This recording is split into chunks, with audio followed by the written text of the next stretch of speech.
Hello everyone, this is Braden Richards, and today I will be reviewing the new Smart Mirror Cube from MoYu.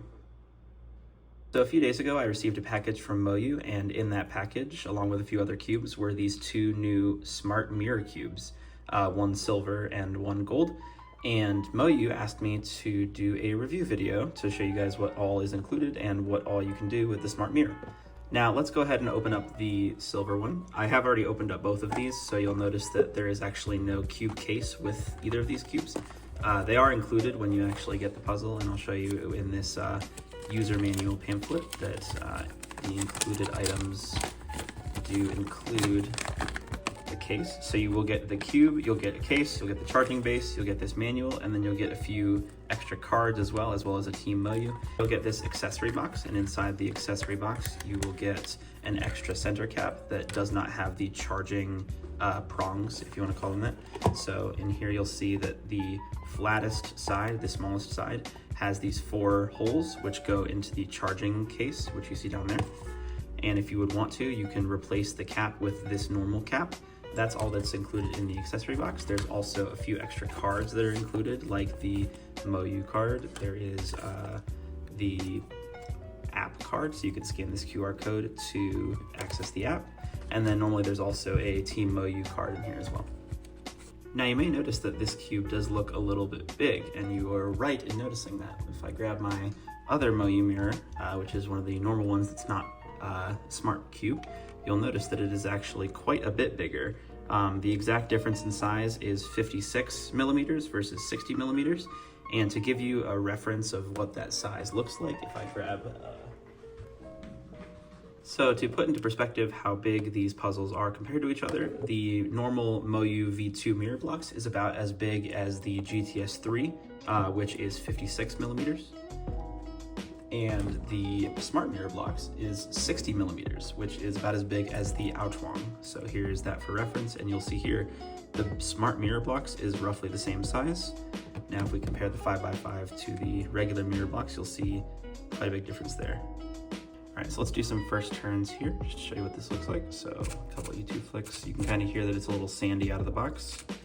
I've done a couple solves on the gold one over here, but I haven't done very many on the silver one, so that's why this one's a bit sandier.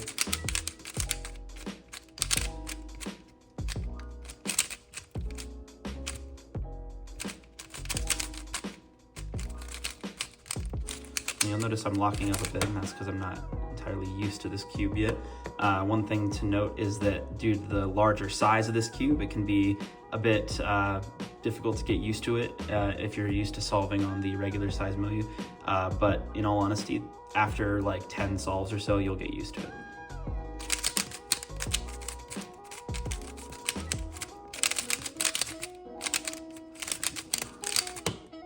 Now, as far as I'm aware, there's not a way to actually loosen or tighten this puzzle. If I turn the puzzle here, you'll see that the light will turn on, and there's a gear inside there, but I'm not entirely sure if that will actually loosen or tighten anything. I believe that's just how you can take apart the puzzle. But the settings that come with the puzzle are not too bad.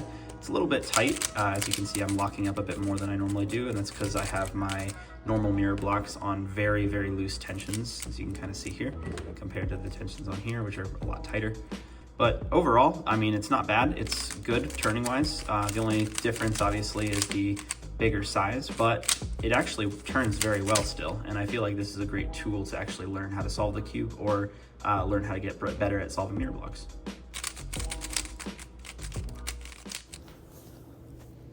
All right, so now I have the app loading up on my phone, and I'll connect the mirror blocks once it's done loading. I also have my computer above me so that you can see what sort of my POV looks like with the cube. All right, so once you get to the home screen, you can log in. I've already made my account, but when you first download the app, you'll have to make an account. And now we're on the home screen. So you can see here, when you first load in, you get a couple of options. You've got 2x2, 3x3, Maple Cube, or Ivy Cube as it's known over here mostly, and then the mirror blocks, which is what we'll choose. So now we're gonna turn on the cube. The way you do that is you turn one of the sides forward and back, and if you look closely, actually, you'll see that the light inside the cube will be on. Now that it's on, you can click the puzzle in the middle and that will bring up the device list. You should see the cube automatically pop up, but if you don't, you can press the refresh button in the corner and that should refresh the connection. One thing you're able to do once it's connected is you can actually change the name of the device. So in case you have multiple or you have someone over that has another smart cube, you can tell them apart, but we're just gonna hit connect and you should see that it automatically starts syncing with the cube in real life. You see as I tilt it here that the cube on the phone starts to tilt too. Now, sometimes when you connect the cube, it might be out of sync, like it's tilting side to side, whereas in real life, I'm tilting it front to back. So to fix that, you can set the cube flat on the table and then use your finger to drag the cube on the phone, and that way it should line up. And now when you tilt the cube, it should be matching 1-to-1. All right, so now that we have the cube connected, we can check out the menus on this home screen. First up, we have basics, and this is where you can learn a bit more about the history of the mirror cube. You can also look at some turns on the cube. So if you want to see what L looks like, or L2, wide moves or slice moves, stuff like that. Then there's also some info on the layer by layer method. And then you've also got CFOP and root. So next up we have training. Currently only the fun timing menu is available, as the other two are under development for mirror blocks. You can still access them with 3x3, but for now you can use this to practice one-on-one with a friend or someone else. No smart cube required. So now next up is this timing menu, and this is where you can access a standard cube timer where you can time normal solves. So for example, here, let me grab my 3x3 and we can just fake a solve here. If you press it, you get the inspection and then you can observe. Once you're ready to start, you can hold down the timer just like you would normally and then start the solve. So now I'll just pretend like I'm solving. And after you finish the solve, it stores it and then generates a new scramble. And you can do the same thing with basically every WCA event as well.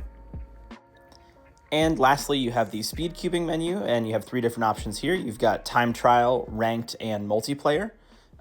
Time trial is where you can do solves solo and have your best solves show up on the leaderboard. So you can see right here, this is what the leaderboard looks like. I've got a bunch of different solvers here, and I'm not on the list currently, but you still can see my results here. And then you've got the previous top as well.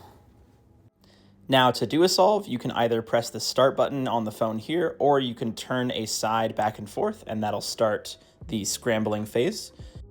And on the phone, it shows you how to perform each turn. So that'll give you an idea of what the scrambling orientation is like. To scramble it, you put the smallest side on bottom, biggest side on top, and then you have the second smallest side in front of you. So now let's go ahead and scramble the cube up.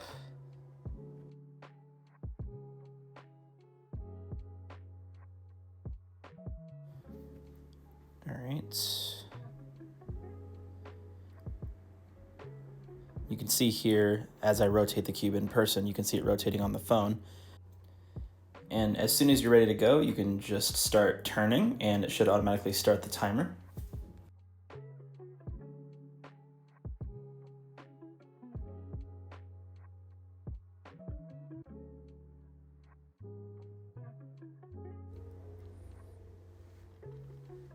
Okay, 15 with an end perm, not great, but for a first solve since I started recording, it's not too bad, I guess. Next up, you have the ranked menu, and this is where you can actually battle one-on-one against other mirror block solvers. So once you click start here, it'll start searching for an opponent, and we'll actually see if somebody is also doing mirror blocks right now. All right, and then once you're loaded in, you can begin scrambling your mirror blocks.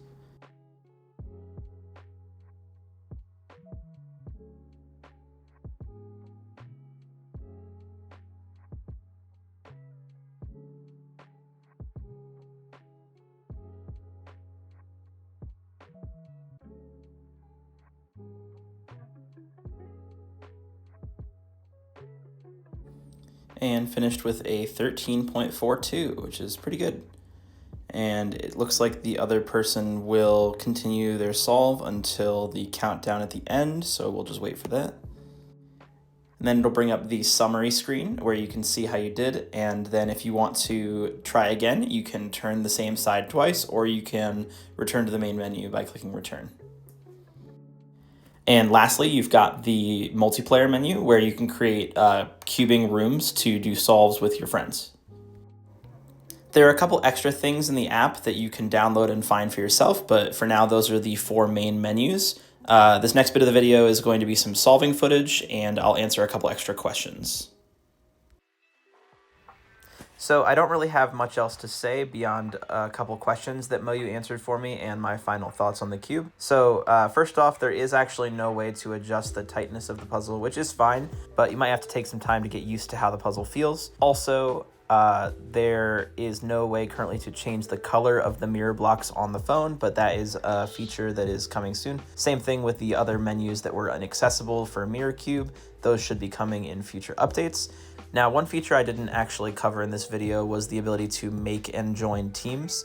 So in China, some schools or other organizations will make teams for competitors to join, and you can actually do the same thing. You can make your own team, and you can have your friends join, and then you can keep track of each other's progress and collaborate together.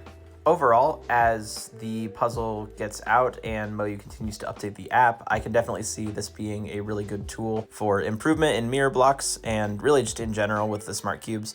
One thing I actually didn't expect to be a benefit was the bigger size of the smart mirror cube.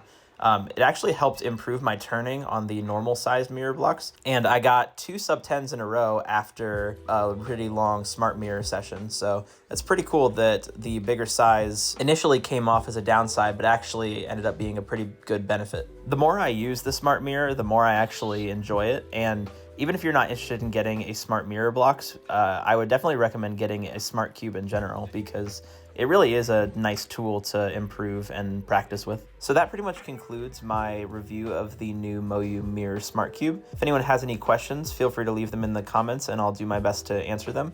And be on the lookout for future collaborations with MoYu, as I'll be making some more Mirror Cube content with them pretty soon. Thanks for watching.